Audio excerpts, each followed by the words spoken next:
당신 그 책 안 읽어봤죠? 박완서 작가의 그 여자네 집이라는 책 안 읽어봤죠? 나도 이번에 처음 읽어봤는데, 어떤 내용일 것 같아요?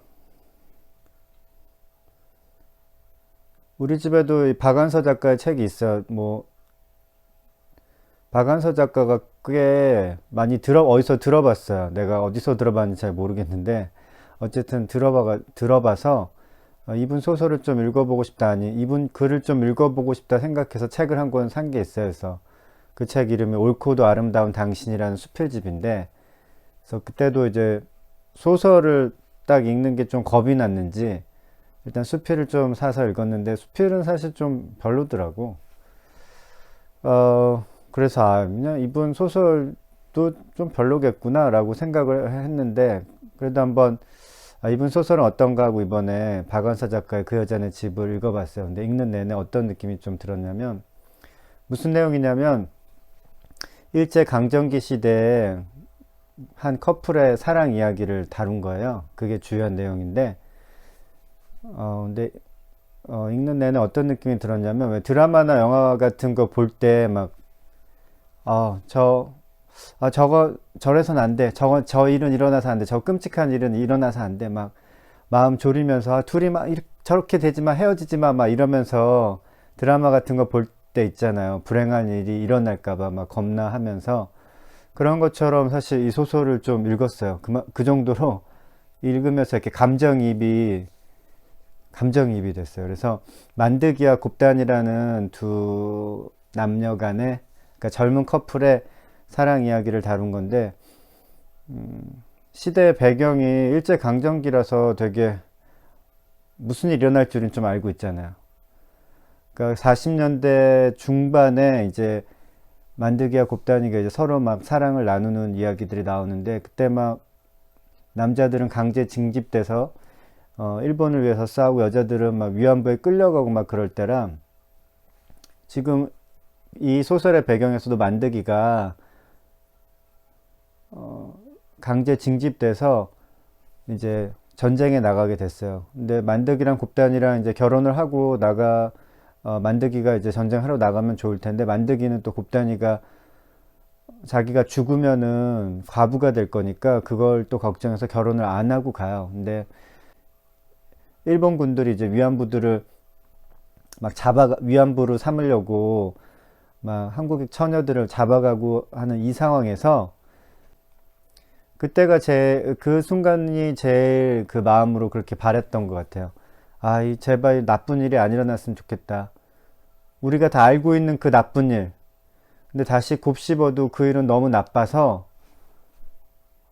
소설에서라도 이 일은 일어나지 않았으면 좋겠다. 다른 가능성이 있었을 수 있잖아요.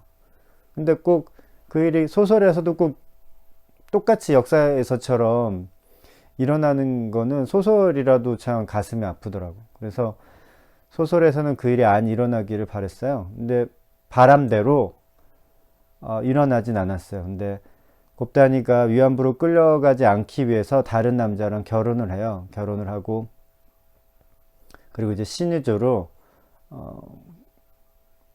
떠나게 되죠. 결혼을 해서 남편이랑 같이 다행히 또 만드기는 돌아와요. 죽지 않고 잘 돌아왔는데 이제 뭐 곱단이는 결혼해서 다른 남자의 아내가 되어 있고 그것을 알고 나서 그냥 만드기는 그 마을에 있는 순애라는 처녀와 결혼을 하게 돼요. 그리고 전쟁이 일어나 한국 전쟁이 발발하고 우리가 다 알고 있는 것처럼 휴전선이 이제 그어져서 더 이상 이제 남과 북이 왕래할 수 없고 그래서 이 만드기가 사는 동네는 남한으로 뭐 신의주는 당연히 북한으로 그래서 서로 이제 왕래할 수 없는 사회가 된 거죠. 그리고 뭐 이야기가 거의 그러면서 이제 사랑 이야기는 끝나죠. 만드기와 곱단이의 사랑 이야기가 되게 흐뭇하게 그려져 있어요. 그러니까 할머니 할아버지들이 이제 젊은 사람들이 연애하는 거 보면서 막 아유 좋을 때다 막 그렇게 말씀들 하시면서 되게 흐뭇해하는 그런 기분 있잖아요. 그런 감정을 느껴요.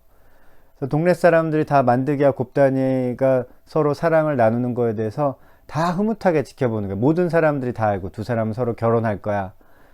두 사람은 정말 서로가 마음으로 깊이 사랑하는 사이야.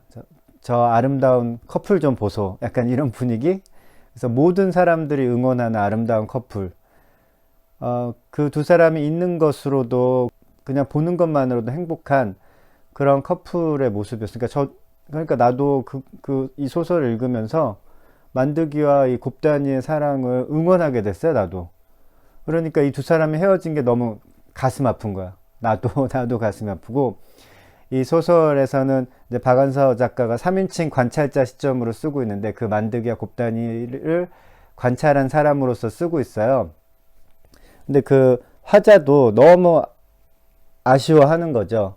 아쉬워하고 가슴 아파하고 그러는 거예요. 근데 그 마음이 정말 이해가 될 정도로 그렇게 이 두 사람의 연애담이 되게 꽁냥꽁냥한 그 연애담이 되게 잘 그려져 있어요. 이 소설에서 나온 건 그런 거죠.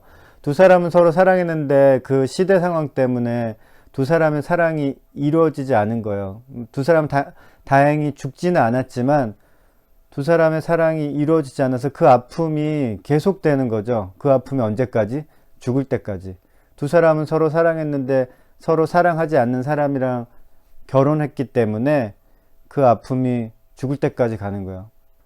근데 그 아픔을 만든 것은 사실은 일제 강점기라는 그 시대 상황과 그리고 한국전쟁 발발이라는 그런 역사적 사건으로 인해서 그렇게 된 거죠.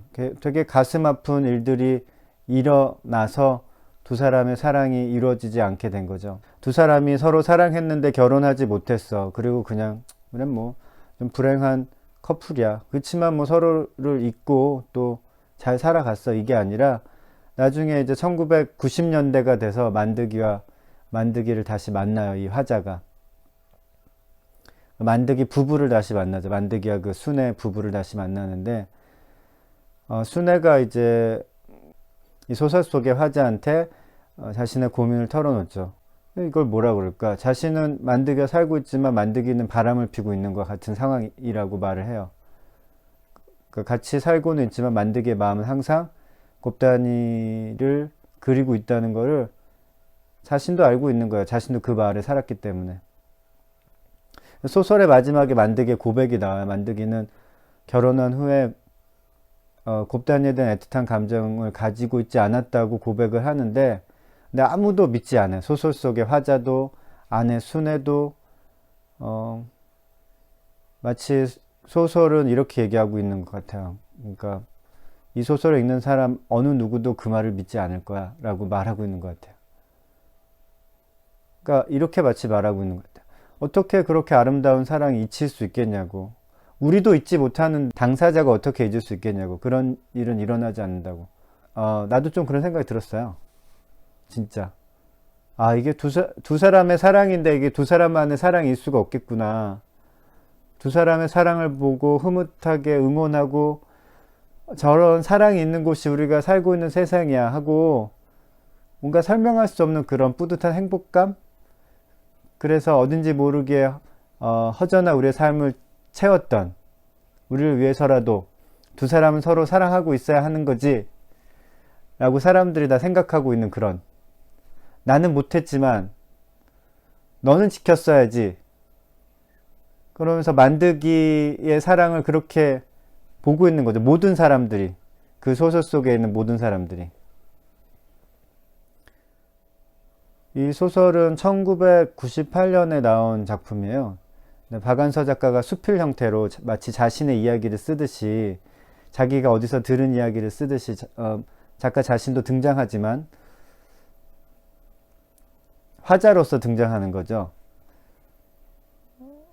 그래서 이 만드기와 곱다니의 이야기가 시작되는 그 발단이 되는 것이 그 김용택 시인의 그 여자네 집이라는 시가 있어요. 이 시도 되게 인상적이었어요. 한번 들어봐요. 눈 오는 집, 하얀 눈이 하얗게 처막 끝을 지나 마당에 내리고 그 여자가 몸을 웅숭크리고 아직 쓸지 않은 마당을 지나 뒤안으로 김치를 내러 가다가 핫다 눈이 참말로 이쁘게도 온다이 하며 눈이 가득 내리는 하늘을 바라보다가 속 눈썹에 걸린 눈을 털며 김칫독을 열 때 하얀 눈송이들이 김칫독 안으로 하얗게 내리는지. 나는 이 시를 읽는데 너무 이 장면이 아름답게 그려지는 거예요. 뭔가 나한테 딱 맞는, 이 아름다움은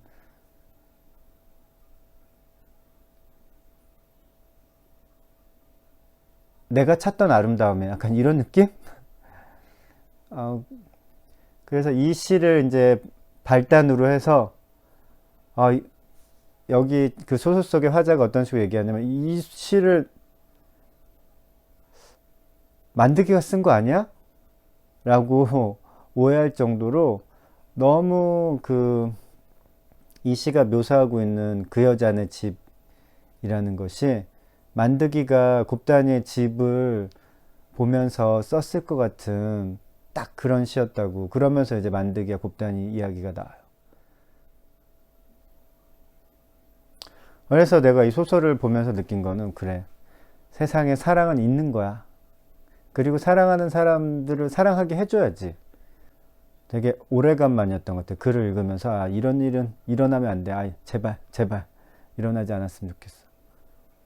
박안서 작가가 쓴 그 여자네 집. 나중에 한번 읽어봐요. 길지도 않고.